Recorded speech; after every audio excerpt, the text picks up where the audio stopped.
Good morning, everyone. A live look this morning at a place I know I wish I was at. Many of you, too. This is Fort Myers Beach in Southwest Florida. A few people out there on the beach getting hopefully some sunshine a little bit. No sand and sun here right now, but you may want to get out today, get a little workout in, maybe at least a walk. It could be the key to keeping your memory intact and much more. The morning medical update starts right now.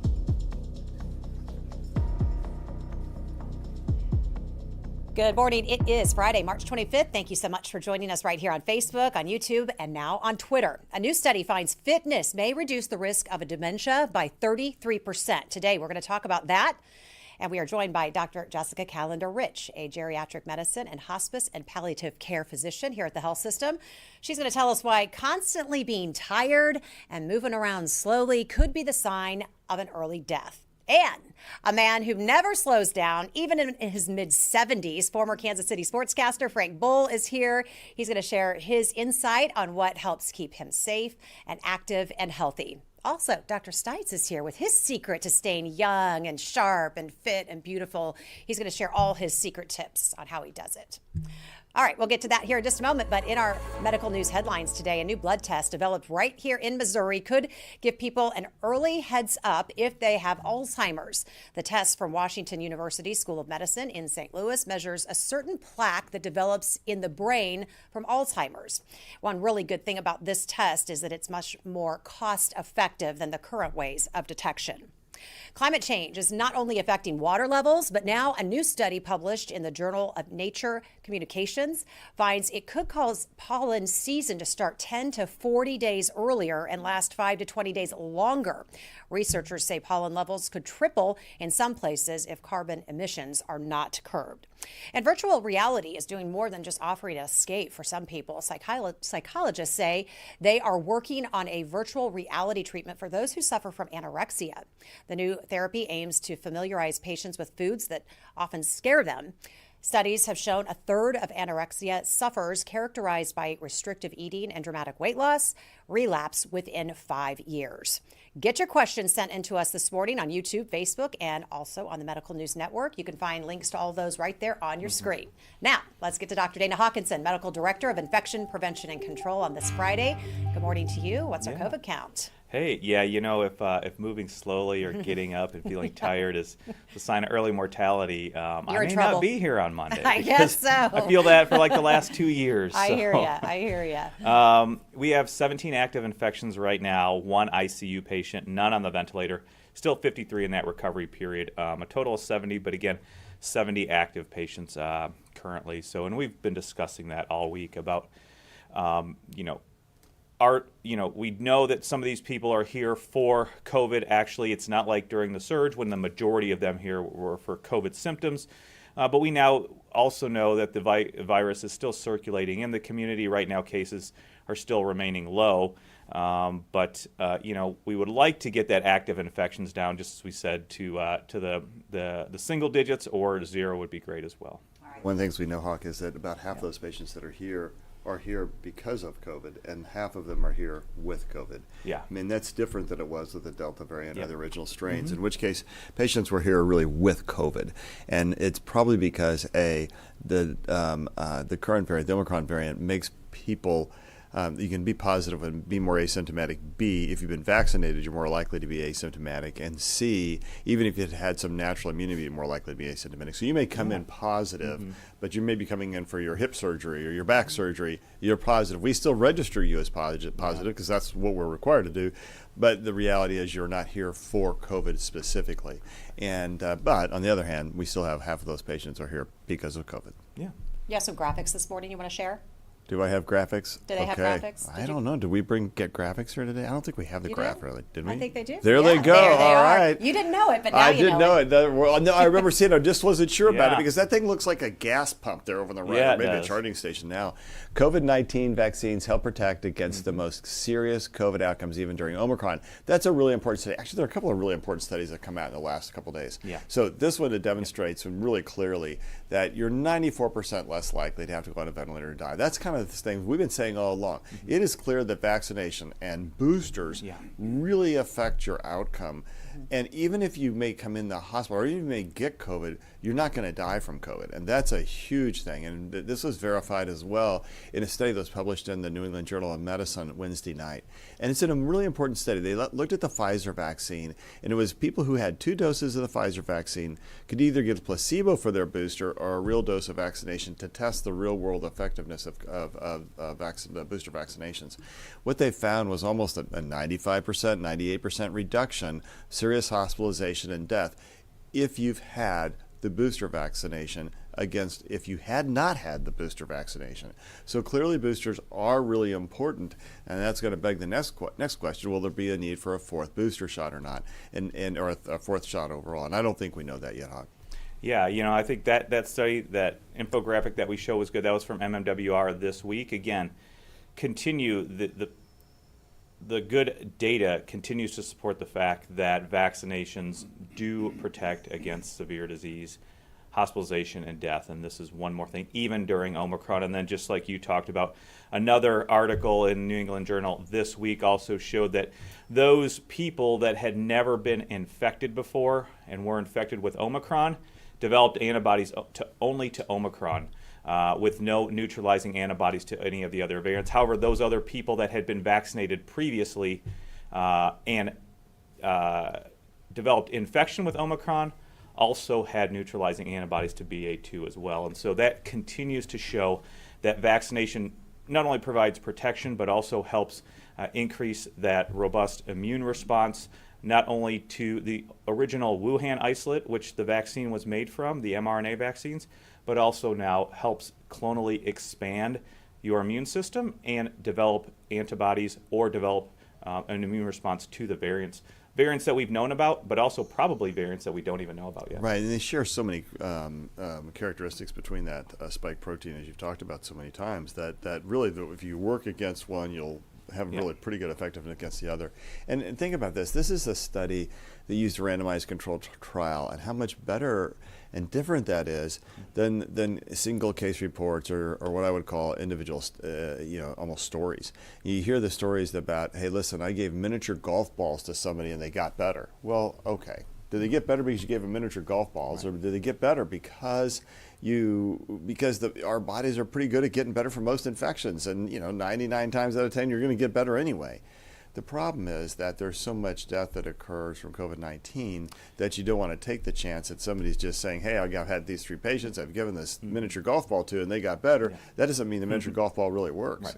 Now contrast that with using thousands of studies, you're blinded, you don't know what people got, and then you turn around and you say, look at this overwhelming data. Everybody who got sick were the ones who didn't have a booster or who had not been vaccinated. Whereas if you've been boosted and vaccinated, you don't get sick.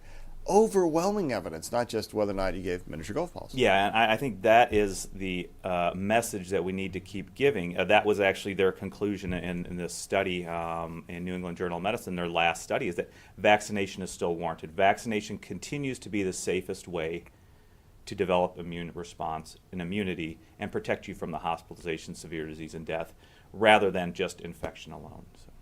All right, we're going to get to our topic here in just a bit. I got some really fun pictures of you. Oh boy, here we go. Oh yes, we do. But I do have a testing site update I want to get to all of you. The state of Kansas will close its COVID-19 testing sites next week in Johnson County. The locations at Johnson County Community College in Overland Park and at the Church of Resurrection in Leawood. They're going to stop offering those testing at 6 o'clock on Thursday, March 31st. The Johnson County Health Department will still offer drive-through testing every Wednesday at its building in Olathe. So keep that in mind. Do we have any reporter questions on the line today?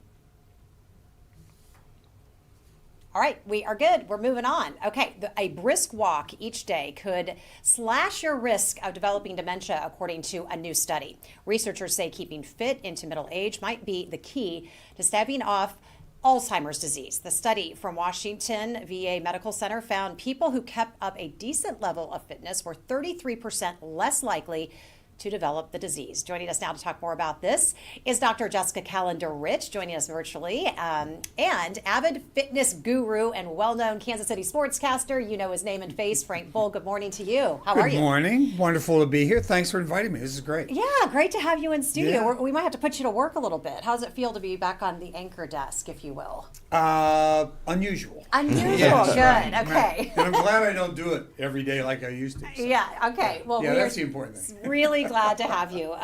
Dr. Calendar-Rich, I do want to start with you. Good morning to you, by the way. Good morning. Hi. Okay. So let's just talk quickly about the COVID virus, the latest, and how it is impacting our senior population. We continue to see, as you've already discussed, really good effectiveness from the vaccines, especially those people that have received the boosters. And numbers, per usual, reflect what's going on in the community. So as numbers remain low amongst the community, they remain low among older adults. We do see that hospitalizations and more severe infections still continue to be higher amongst those that are higher risk, which I believe is something we would expect. But overall, we're in a much better place than we have been. That's some good news. A question we get, though, a lot is people requesting a second booster. What advice are you giving to people? What population should be getting that second booster, if at all? The second booster idea has been explored in other countries at this point and is still being really looked at, right now in the United States. There's some data that suggests that it would potentially decrease risk of infection, but also importantly decrease risk of hospitalization. The challenge is that we really need to figure out a more long-term solution. And so it's not that we're going to be able to keep getting boosters and administering them, every 4 and 6 months perpetually.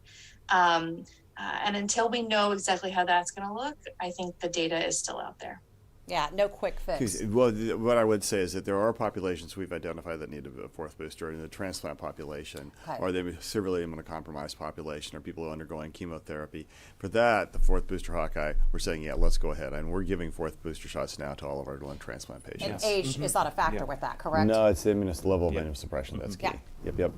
All right. Well, one thing that can help, though, is good exercise and staying active. And I know, Dr. Calendar-Rich, that was a concern of yours because our older population oftentimes struggles to get out and to be able to do those things. Let's talk about that, the importance of just the daily exercise that people have been having to stay away from due to COVID, out of the gyms, out of the malls, all that kind of stuff. How important is it?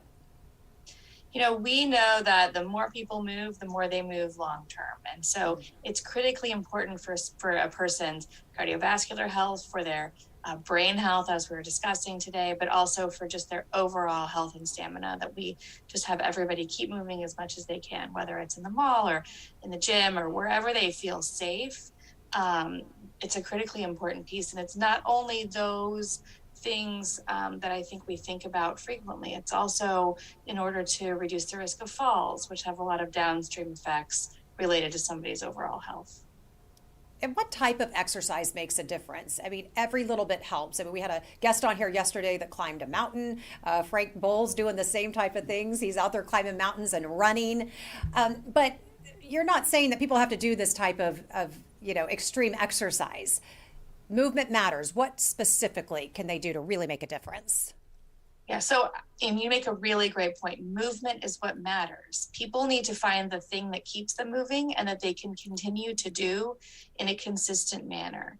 So there have been studies done looking specifically at, the strength training versus cardiovascular training versus just flexibility change the way that we can continue to move ongoing and continue to prevent those declines that we've talked about.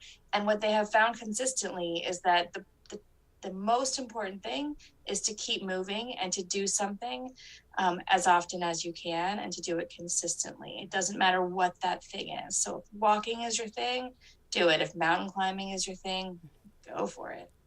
Go for it. Okay, Frank Boal, I'm going to bring you in because you've been doing all sorts of stuff, half marathons. You're 75 years old. I love it that I get to walk in and say, "How old are you?" I don't get to do that to many guests. Well, that's a terrible question. Yeah, It no, is, I'm but only kidding. it counts today. So because it matters. I mean, we've seen you on television for what? 30, 40 years, Yeah. a few decades. Maybe too long in some Maybe people's no, minds. no. We know that voice and that face, so we're so glad you're here. So tell us a little bit about how staying active has just really made a difference. Certainly, now that you're semi-retired, I know you're still out there a bit, but staying fit and making that a part of your life, how has that made a difference for you? It's made a tremendous difference for me. Staying fit. I've been fit basically, try to stay fit most of my life. I played football for a long period of time, and just it became a thing for me. Ran track, did all those sorts of things. So it was always sort of ingrained in my system a little bit to try to stay physically fit. And it has always helped me with the business that I was in. When you're in radio and TV and doing all the stuff that we're doing, your hours are terrible. Your eating habits are terrible, by the way. Terrible snacker here. But the idea of trying to stay physically fit and staying on top of it mentally was very, very important. And I know this is sort of counterintuitive, but the more you work out in the better physical condition you're in, the less tired you are. I mean, you generate The energy. your system and your energy just gets all pumped up that way. What do you do? Yes. I was just going to say two things. First, some of us have to work out not because we've done it all our lives, because our wives throw us out of the house when we're grouchy. Yeah, and they're like, that makes you've you got to go. better. Yeah, that is That's a true true. thing. And the second thing is, it's pretty cool. He can wear blue jeans in the studio. I know. Can I wear blue Don't jeans even in the think studio? about it. Come Don't on. even think about it. It's not happening. Nice try. I asked about the dress good. day, and I think when you're 75, you can do forever. you do it in your said- place. So he said, casual. I said, okay, I'm on my way in. He's Whatever a you little please. bit older than you, and he's worked longer, and little he's bit. retired. Just a little bit. Hey, I had to wear a suit and tie every Yeah, day. he's for a earned long the period of jeans. time. He has So, earned the there jeans. you go. Fine. And I want to ask both of you, though. Okay, so what are you doing daily?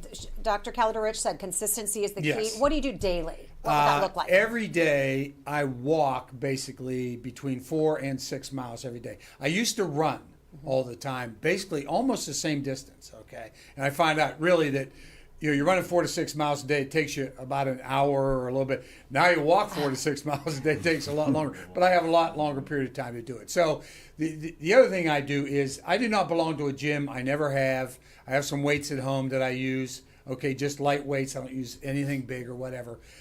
In order to get a little weight bearing, I usually wear a backpack in the beginning of the year, starts out about 10, 12 pounds, ends up at about 30 or 40 pounds because I end up hiking in the mountains with a backpack that weighs about that much. I do not run anymore.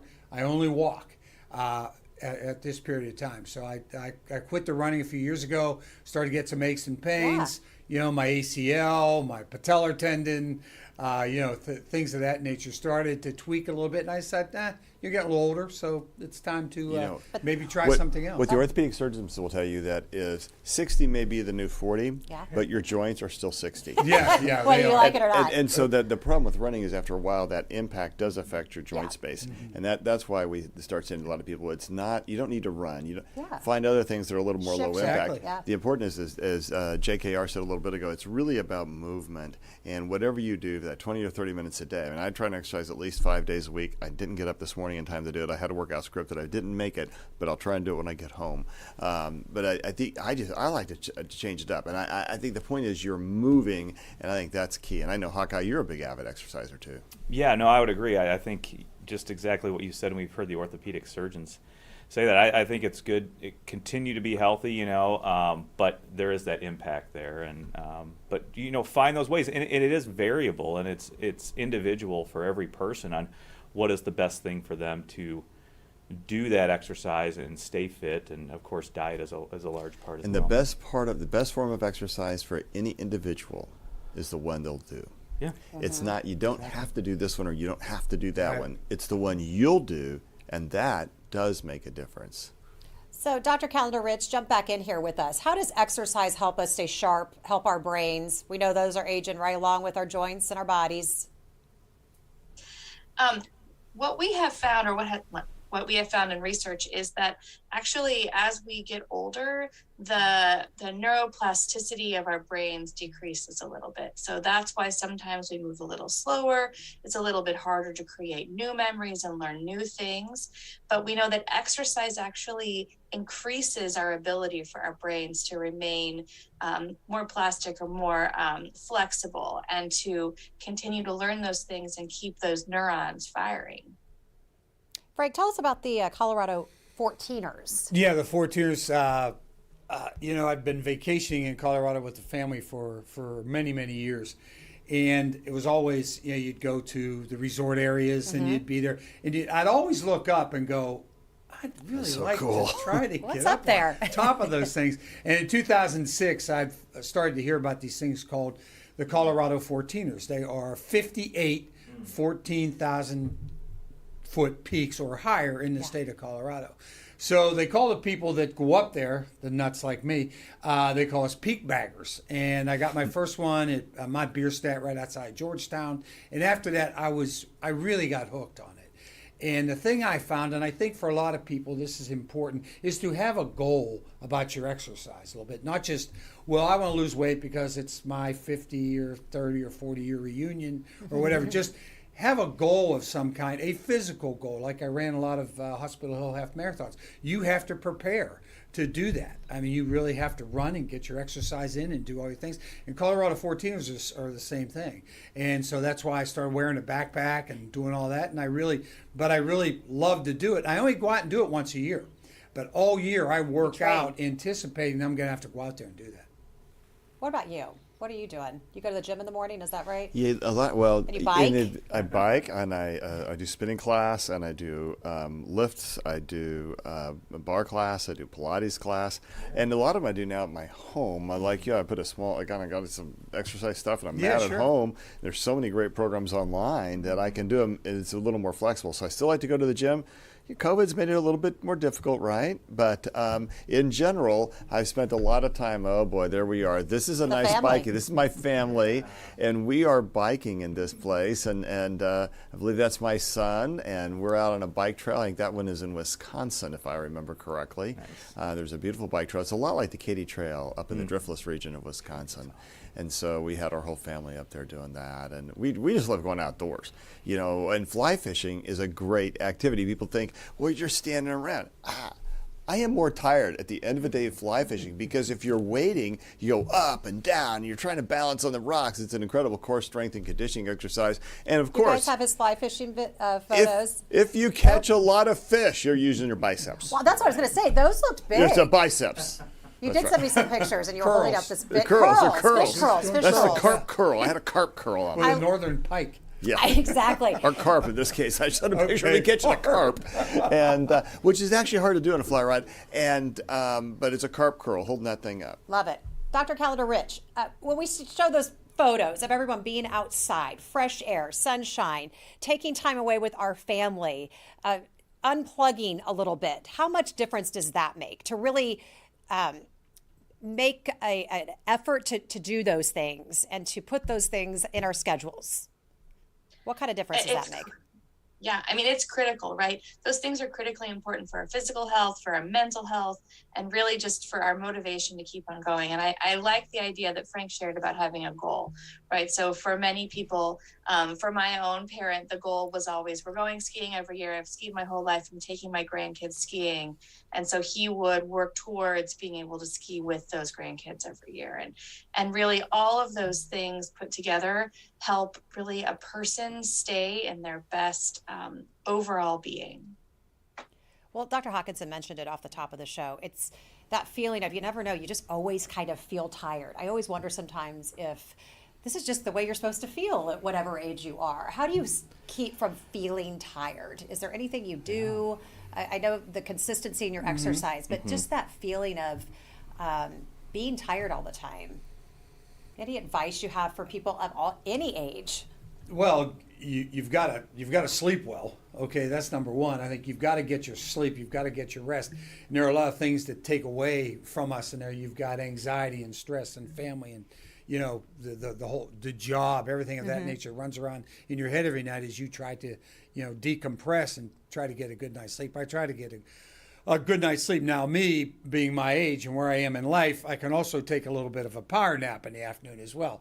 But I try not to, if I do that, I try not to be there any more than 30 minutes. I just try to maybe relax my brain, put my head back. I do it in bed, and I don't do it on a couch or a chair, and I do it in bed, and 20, 30 minutes, and I'm up, and I'm out. If you spend an hour there, an hour and a half, then you're going to take away from the kind of sleep you're trying to get at night, I think. Just one thing. As you get older, your liver slows down. Mm-hmm. All right? Your liver slows down. What does that mean? You got to be a little more careful with what you take in because it's harder for your body to get it back out. And JKR can comment on, the Jessica Calendars can comment a little bit to that. Sorry, I call you JKR. Have for years. And so especially things like alcohol, it doesn't take nearly as much alcohol to begin to affect you. It's going to hang around longer. You just have to be thoughtful. So part of the key to staying healthy as you get older, I know nobody likes to hear this, but it's moderation, but moderation means less the older you get.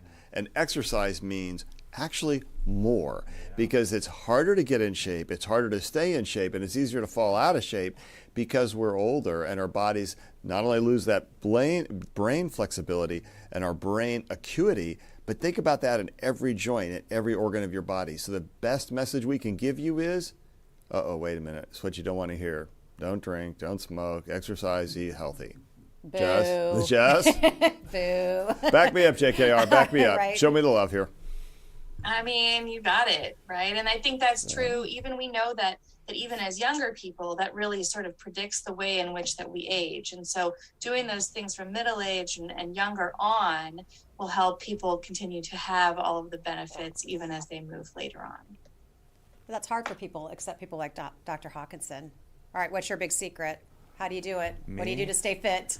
Well, the first thing I think, I know, the first thing, I think when we talk about just tired, I think there's just a general tiredness. And I think exercise, getting out, getting your heart pumping, that will decrease your overall general tiredness. And then there's the tiredness we talk about maybe during the day where you need a power nap or just to chill and relax for a little bit. Those are two different things. But when you start to exercise and get your blood pumping and your blood pumping through your body and through your brain, that overall general tiredness I think goes away. I had to start working out now because again, a few weeks back, one of my patients told me that I look fat on TV, so I've been doing that. Thanks to him. I took his I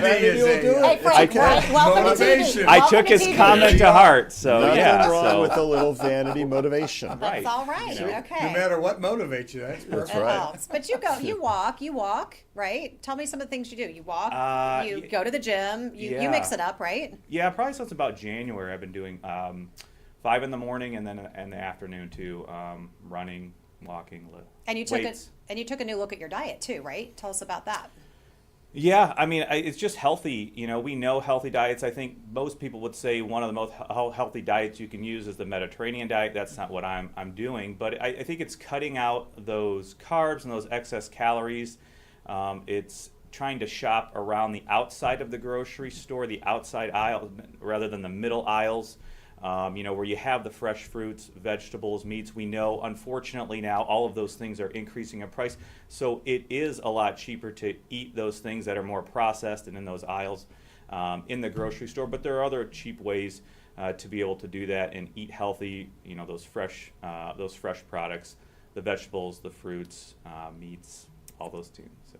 Dr. Calendar-Rich, talk to us about diet as we age and the importance of that, and maybe taking a look at what we're eating or what we need to be eating more of or less of. What are those effects?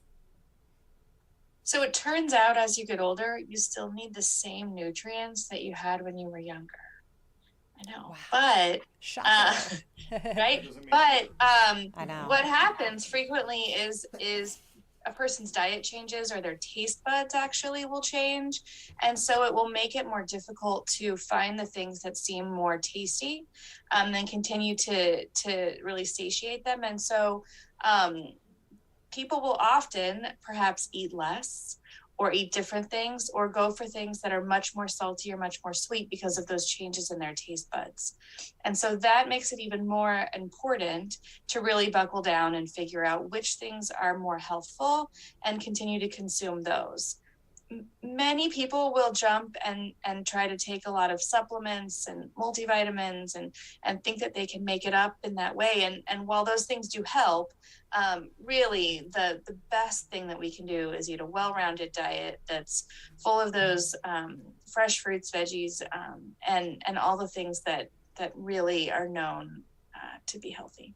I want to talk about supplements. But I was saying protein is still really important as you get older, but be careful with salt and fat. We know those things your body doesn't tolerate as much. And also remember that our metabolism does slow as you get older. So even though you may still be hungry, your body may need does need fewer calories as we get older to maintain your weight. And that's one of the other struggles I think folks have, is that if you become less active, and you don't need as many calories because your what we call the resting energy expenditure, how much your body uses in calories just at rest, which is because your body, we think about, exercise, I want to burn off all these calories. The reality is you burn 90% of your calories because your body's got to maintain all of its functions, whether it's the muscle holding your head up, or it's your heart beating, or your brain, which actually consumes an overwhelming amount of the energy in your body, slows down. All those things affect how many calories you're going to take, and so that means how many calories you can take in.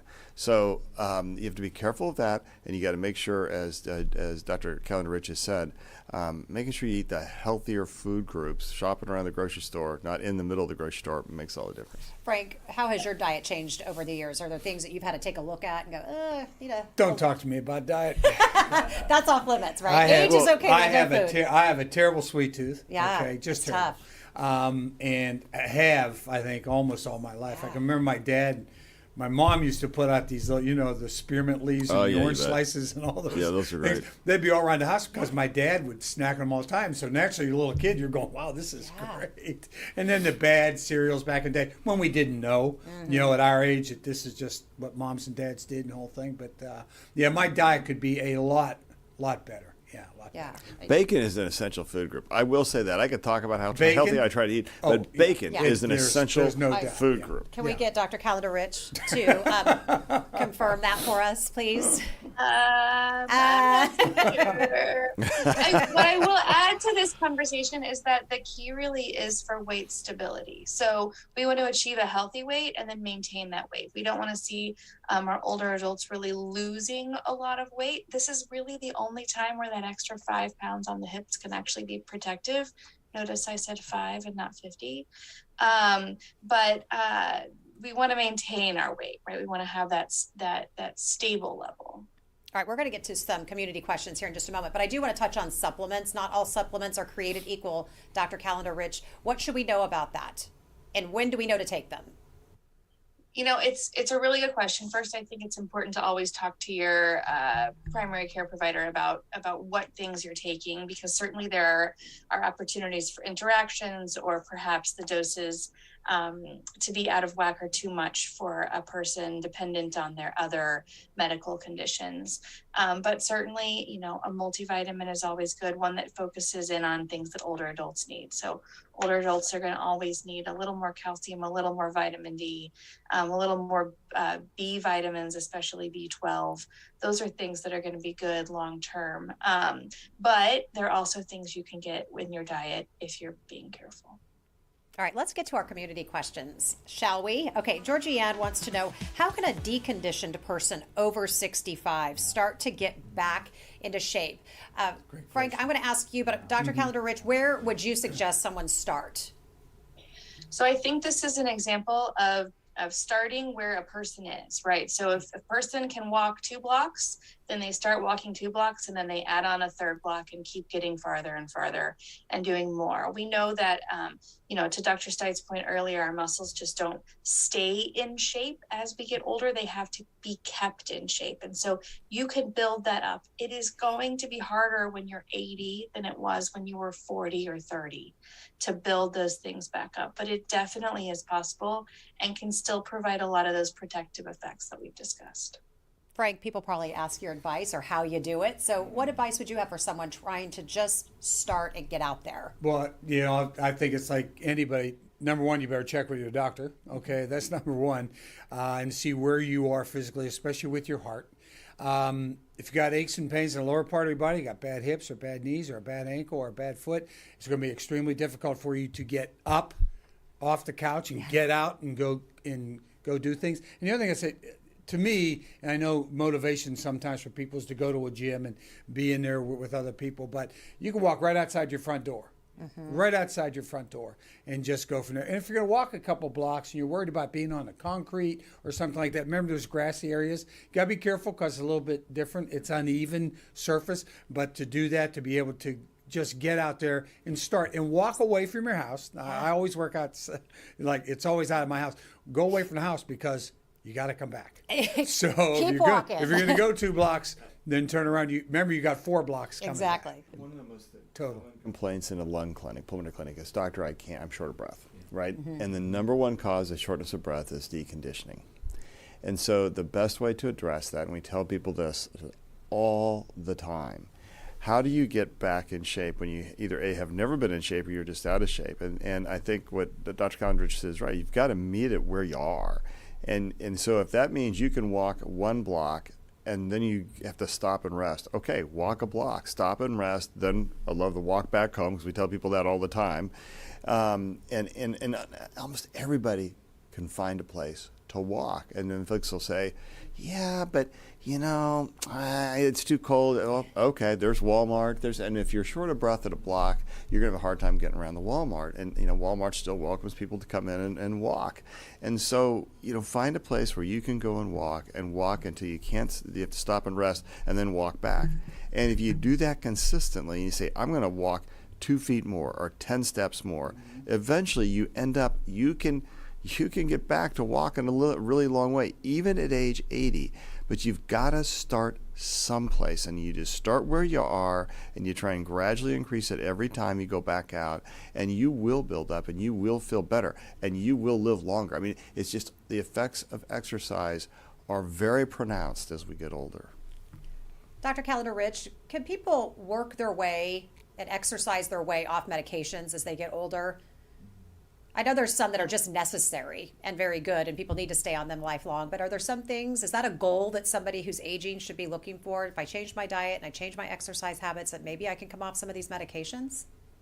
Yes. I mean, in the same way that we can do that when we're young, right? So if a person is moving more and their blood pressure may go down or their blood sugars may improve, they can often get off of many of those medications. And the truth is, as we get older, a lot of medications have more side effects than they might have as we're younger. And so to get off of some of them and to get away from some of those potential interactions can be really fabulous. I really like to stop medications on people. It's like my favorite thing to do. But in order to do it, people have to really be in the right place with their health. Yeah, they have to do the work at home. Frank, have you been able to stay away from medications or get off of some? I'm just blessed, I guess.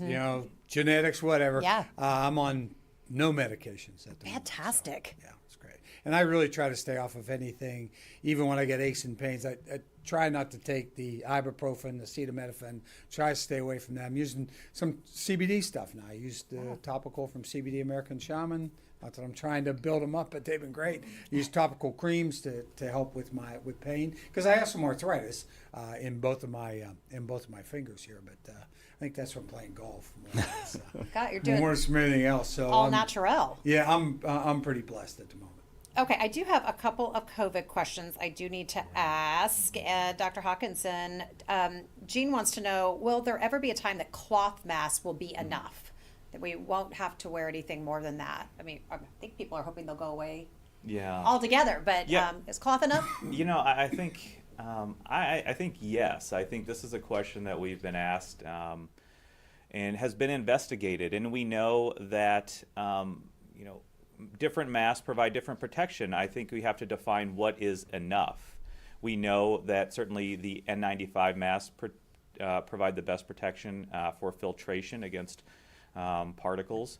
Surgical masks are better, and cloth masks, those 2 to 3 ply cloth masks with a good fit, continue to provide protection as well. I think we have to, again, define what is enough, but every little bit helps. And if you don't have a surgical mask or an N95 mask and you're going into those riskier situations, then that 2 to 3 ply cloth mask is going to help you. Again, that's also in addition to the other public health guidance points, just like distancing, try to be outdoors if you can, and of course being up to date with your vaccination. But I think we just have to get to the definition of what do you mean enough. We know that the protection from those other masks is better, but a little bit of protection from those cloth masks is still better than nothing. And just quickly, Dr. Stites, Lesko wants to know just your thoughts on these airlines possibly going away with masks. What do you think that will mean down the road? Yeah, I think we don't know what it's going to mean. I think it's, airlines are closely packed. They've really improved their airflow. We've talked about that before. But when you take masks off, the person's next to you is sick. I don't know how well the airflow. I don't think we know enough yet. Okay. I'm nervous about the airline mask coming off myself, and I'll probably wear one for a while until I see what the data looks like.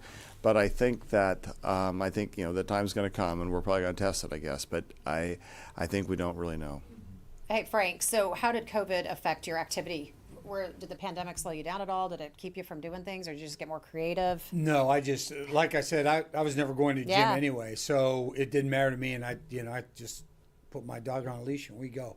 And she's waiting at the door. God bless her. She's waiting at the door wagging her tail and going, come on, let's go. So she's part of my motivation. But no, it really didn't slow me down that much. Yeah, somebody was asking, do you do all your walking outside? How do you make sure that you're doing that safely? What advice would you have for people who want to head out? Well, know where you are. I mean, if you're doing it in your neighborhood, you know your neighbors or whatever. Just, be careful. If you're going to get out on a trail by yourself sometimes, that is maybe a little bit different, but you can definitely walk in your neighborhood, and 99% of people have their dogs. If you worry about dogs or things of that nature, most of them have them fenced in, or they're leashed in their backyard, so you don't have to worry about them chasing you too much. But that's the only thing I'd say. I'd be familiar with your surroundings, and remember, the biggest gym in the world is right outside your front door. Yep, love it. So. The thing just to point out, Jess, is that, and our Jess and Jessica, one of the most common complaints I see in my patients who are walking and doing some exercise is that their feet and ankles and knees start to hurt. Mm-hmm. One of the most important things you have to do is have a decent pair of shoes. And Dr. Calendar-Rich, I'd love to hear your comment about this. I tell my patients, look, your shoes are good for every 6 months. You don't have to spend $200 on a decent pair of tennis shoes, though. You can get almost all the protection you need from walking for $30, $40, $50, and then try to replace them. But don't think you have to spend a gazillion dollars on the super high fancy marathon shoes, Jess. No, I agree. Any shoes that have good support and good soles. And we always look at the actual fit a little bit. So, some people have wider toe boxes or their area near their toes, and we want to be sure that nothing is rubbing, right? So something that we don't want to happen as you're out moving and walking more is getting a wound or something on that foot that's just going to set you back. So a good fitting pair of shoes is way more important than buying those fancy schmancy expensive shoes that are out there. Frank, do you have fancy schmancies? No, I don't have fancy schmancies. The deal is, for shoes, you have to sort of keep track, and I know you will if you get outside the house or whatever. You know approximately how far you walk, and figure it out. A block is about 1/10 of a mile, and 10 blocks is a mile. You'll figure it out as you go. But shoes are only good for between 300 and 350 miles. And if you didn't have any pain for a while, and all of a sudden you get a little pain, it could be your shoes. Okay, just like, yes, hold on, I'll put it this way. It's your shoes. There yes. you go. Okay, yeah. Shoes. Because all you have to do is, look at your soles of your shoes, and you can see the wear underneath. And some even have those little, you see the wear little bars. blue or red marks. And as soon as they get worn down and worn off, your shoes are done. Let it go. Let it go. It's worth it. Get it's a new worth pair. It. No, I'm glad you both brought that out. That's really good advice. Last question, though, is from Melissa. And Dr. Calendar-Rich, I'm going to give this to you.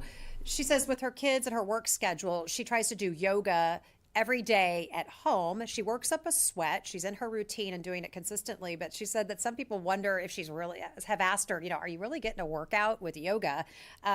What do you think about that? You said consistency is the key.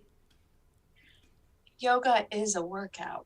I mean, if you think about it, everything that we do that moves our body and gets our heart rate up is really a workout. And in doing something like yoga, you're really combining the flexibility and the strength, and depending on how you're doing it, perhaps some cardiovascular fitness. But those things are really important moving forward and moving on. And the truth is, when it all comes down to it, the thing that you can do and can continue to do is the key for all of it. Do what's good for you. Do what you like doing. You do yoga.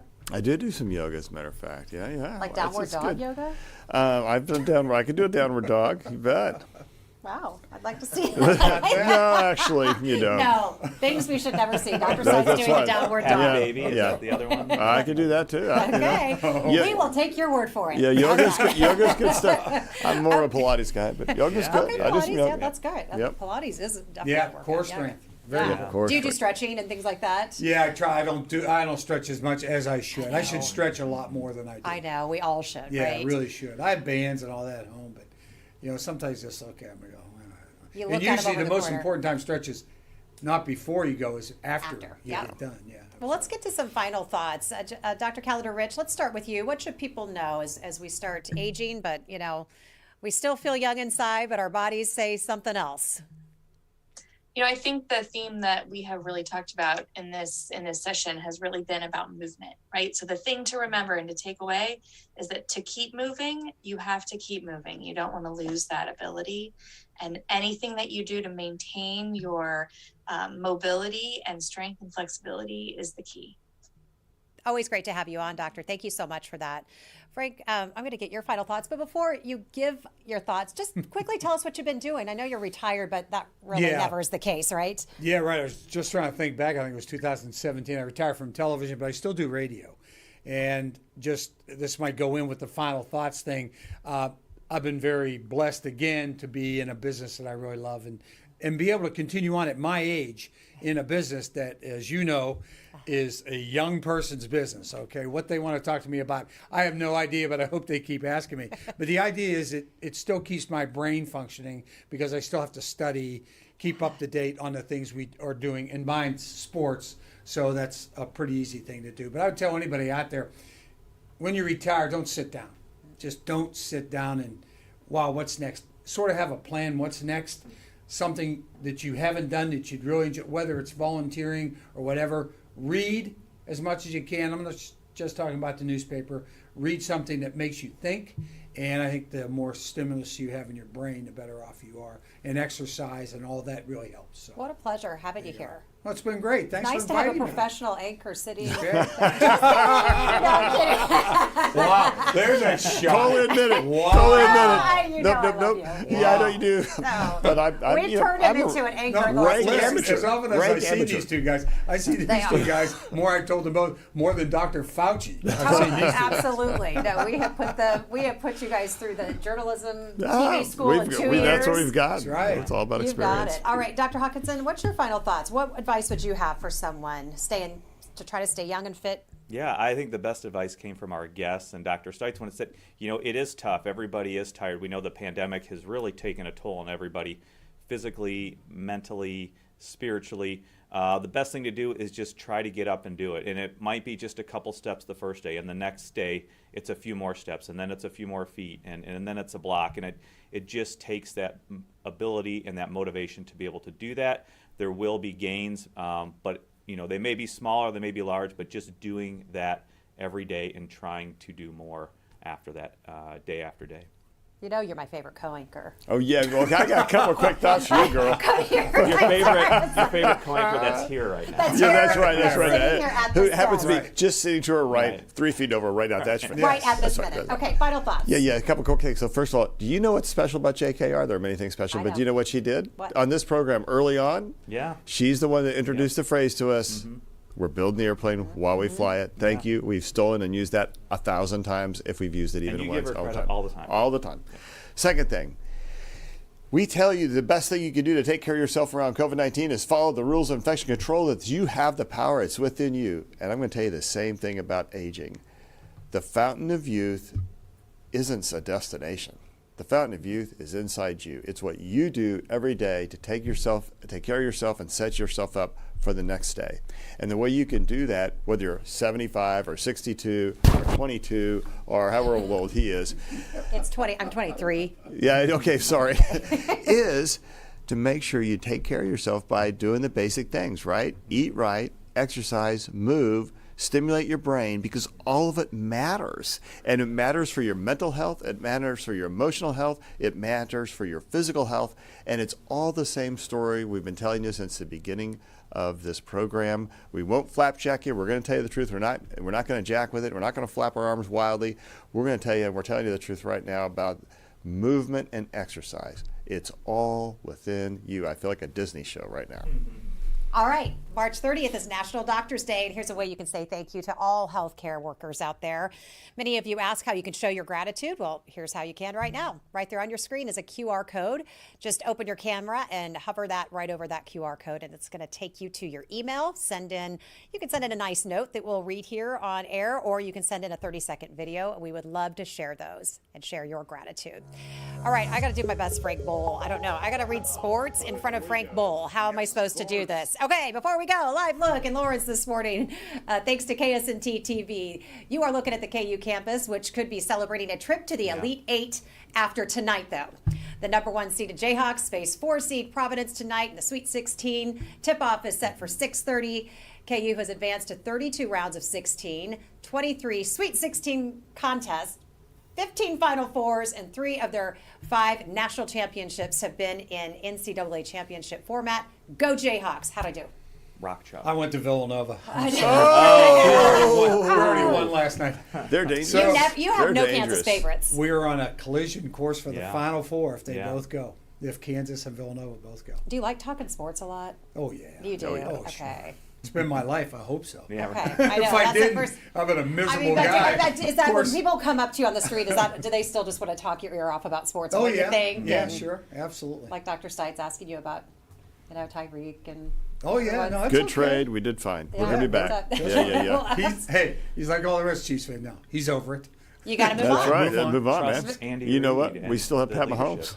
Absolutely. That's right. That's your boy. That's your boy. All right, everyone. Thanks so much for being with us today. Don't forget you can catch our show anytime by logging on to Facebook, YouTube, and now on Twitter. Coming up on Monday, it's a gene that 1 in every 300 of us carry. It's hereditary, and it increases your chance for colon cancer. And you may not even know you have it. It's called Lynch syndrome. Our experts answer your questions and take us on a tour through that right there, a giant inflatable colon. We will take you deep inside on Monday. Have a great weekend. We'll see you back here Monday at 8. Subscribe to our morning medical update and open mics with Dr. Stites podcast. Now everywhere podcasts are available.